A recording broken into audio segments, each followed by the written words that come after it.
Nós somos uma associação de categorias, são várias categorias.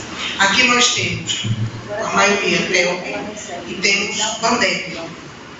E temos, não sei se tem alguém aí da Bandeprev, né? Conab e Embratel também. Nós estamos precisando muito do apoio do Estado, do deputado estadual, para a gente conseguir ajudar o pessoal do Bandep que foram demitidos devido à privatização, à venda do Bandep. Nós temos aqui muitos funcionários do Bandep demitidos sem justa causa, né? E que estão aí na amargura da vida, né? Do desemprego, por conta por razão da privatização.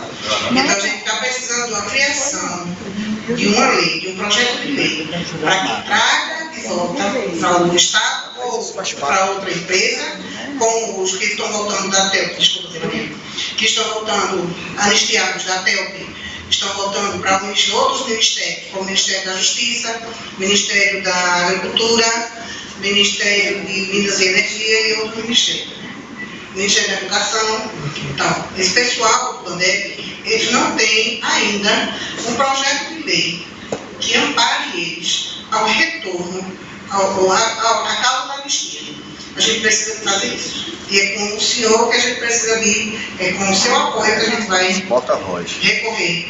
Certo, gente do Bandep? Certo. Alguém do Bandep quer falar alguma coisa? Eu quero. Quer? Fale. Fica à vontade.